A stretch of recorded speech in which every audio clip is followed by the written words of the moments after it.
So today we're continuing on with our synthetic division.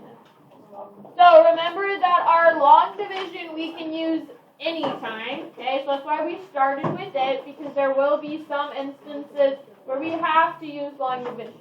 However, in general, synthetic division is a little bit quicker, so we like to use synthetic division when we can, okay? So notice that my x minus k is our divisor.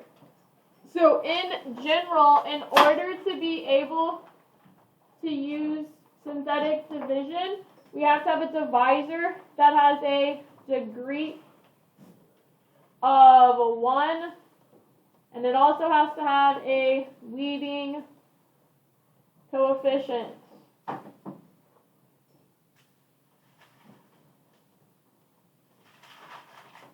of 1. Okay? So notice that x minus k has a degree of 1 and a leading coefficient of 1, which is kind of the format that we're looking for. And then this just kind of shows you like the gist of what you're doing. The big thing is notice that on the outside, this is the opposite sign of your k value. So I have x minus k. We put a positive k on the outside. And then we are going to add the terms now instead of subtract them as we go down. So basically by like switching the sign on the outside, we take care of like the subtraction. So that's why we add now instead. Does that kind of make sense?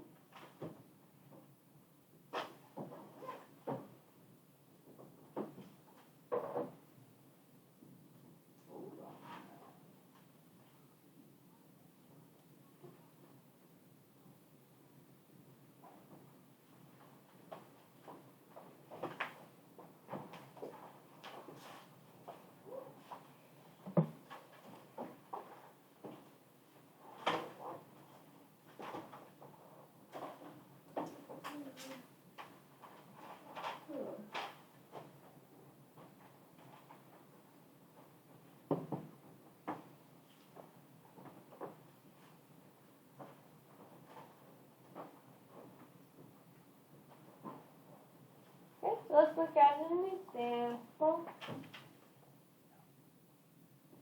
So it says use synthetic division to divide. So we have x to the fourth minus 10x squared minus 2x plus 4, and we're dividing it by x plus 3.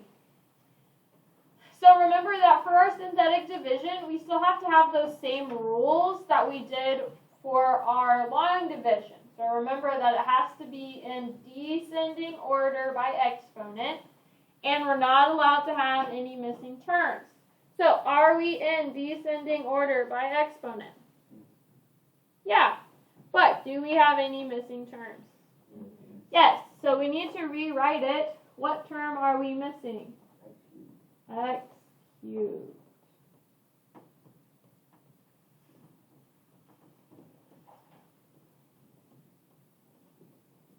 So we would get that.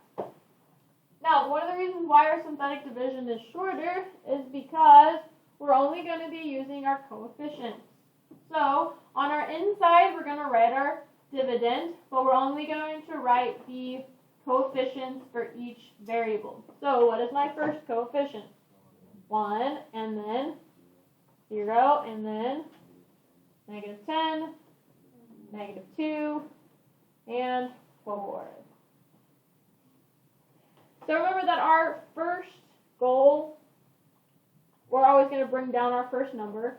But what do we need on the outside of our synthetic division? Negative 3. Because remember, we do flip that sign. So I'm going to bring down my 1. And then remember, as we go diagonal, we're going to multiply. Wait, what just happened? I brought down my 1. No, the number 3. Negative 3. Oh, because I'm dividing by x plus 3, we flip our sign. What happened to the x? Remember, we're just writing the coefficients for the inside, and then we just write the k value, which is the second number, for the outside. That's right, I understand. Does that make sense? Yes. So now, negative 3 times 1 gives us negative 3. And then we're going to add as we go down. So 0 plus negative 3 gives us negative 3. And then we do the same thing. We're going to multiply. Negative 3 times negative 3 is 9. We add as we go down. So we get negative 1. Multiply. Negative 3 times negative 1 is 3. Adding to negative 1, we get negative 2, we get 1. Multiplying to negative 3, we get negative 3. Adding to 4, we get 1.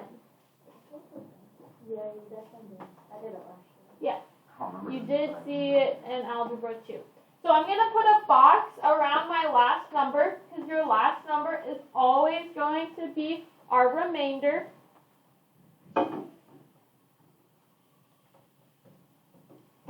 And then remember that we're going to work our way from right to left. So my last number is going to be our constant. Then we have x squared, x to the third, and you just keep going if you add more numbers. And just like up here, we dropped all of the x's and just put the numbers. Basically now we need to do the reverse. We need to take these numbers and add our x's back in. So like this 1 is going to go in front of an x cubed. The negative 3 is going to go in front of an x squared. Then we just have minus x plus 1.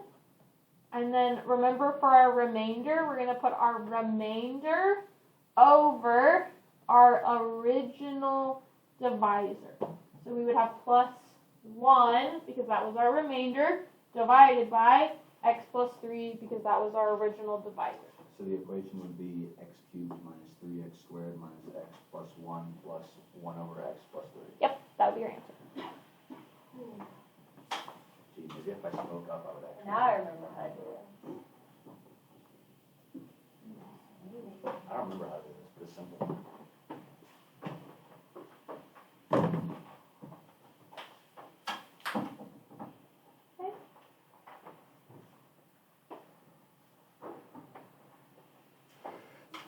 Alright. So, with our synthetic division, we can also use it to kind of help us with a couple of other things. The first is when we evaluate, okay? Notice that, like, when we plugged in, all of this stuff, okay, would give us just a 0 if we plugged in negative 3. And then our remainder would be left. Yes? We kind of see that? So, when we're plugging in things, if I want to just find f of, say, negative 3, we can just use our remainder, and that's going to give us whatever the value would have been if we plugged it in. The other thing is true is, in order for something to be a factor, what does our remainder have to be? What? 0, right? So think about, like, if I had 24 divided by 4, what do we get? 6 with a remainder of 0. But if I did 24 divided by 5, what do we get?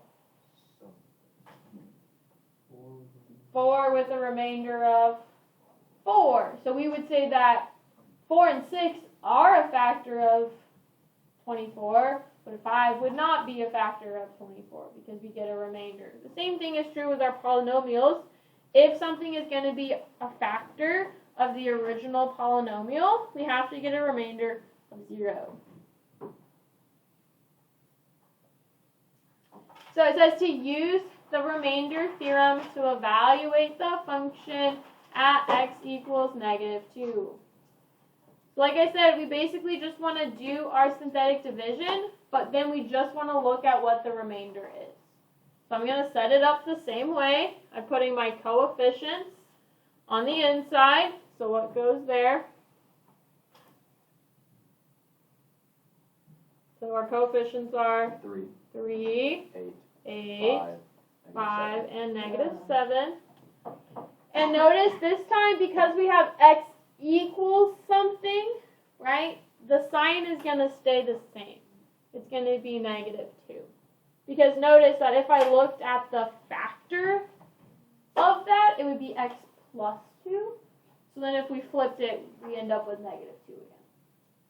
So if it's ever x equals something, then it's just whatever that number is. You don't have to change the sign. And then we're basically just going to do our synthetic division. So I bring down my 3. -2 times 3 gives us a -6 plus 8 gives us 2 times -2 is -4 plus 5 is 1 times -2 is -2. So we end up with -9 as our remainder. So we know that f of -2 is going to be -9. And so that would be our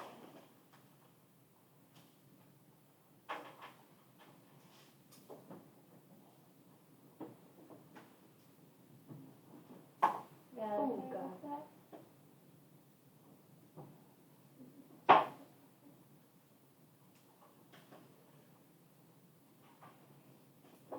Okay. And then like we said, we can also use it to factor. So this one says show that x minus 2 and x plus 3 are factors of that long polynomial. So what are we looking for a remainder? 0. So because it says show that they are factors, we need to get 0. If it just said are these factors, then you could get not 0 and you would say no, it's not a factor. So it's going to go on the outside. Either 2 or -3, right? It doesn't matter which one you start with, you'll get the same thing either way. So again, we start by bringing down our 2. 2 times 2 gives us 4 plus 7 gives us 11 times 2 is 22 plus -4 is 18 times 2 is 36 plus -27 is 9 times 2 is 18, and we do indeed get a remainder of 0. That was our first one. We showed that we got a remainder of 0, which means that it is a factor, but we need to do it again, correct? Now, remember though, the second part of this asks us to find the remaining factors. So just like if we took 24 and we said divided it by 4, we get 6, right? Whatever you get also has to be a factor of the original one, yes? So like both 4 and 6 are factors of 24. Are you all with me? So for our polynomials, x minus 2 would have to be a factor, but also our answer, the polynomial we get from that, would also have to be a factor of our original. Does that make sense? So instead of starting back at the beginning with the x plus 3, we're going to do our synthetic division again, but we're going to do it with the answer that we got from the first one. Oh, dang it, I just did it for no reason. Well, you should have gotten 0, so as long as you got 0, then you did it correctly. I did get 0. That's actually. good. So it's good practice. So -3 times 2 gives us -6. Plus 11 gives us 5, -15, 3, -9, and 0. So we know that our equation is x minus 2 times x plus 3, and then this, right? So remember, this is my constant x squared, is going to be my last factor. So we get 2x squared plus 5x plus 3. So we showed that they're factors. That was the first part. But then it wants us to find the remaining factors. So basically it wants us to factor 2x squared plus 3. or plus 5x plus 3, sorry. So what is that going to factor to? I remember how to do this. I 3, wait. Negative 3 and negative 2. And then it'd be x plus, no, x minus 1. Right? Oh my God. If we needed to factor by grouping in order to be able to see it. X plus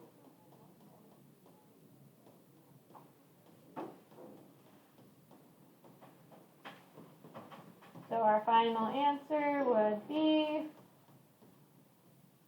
x plus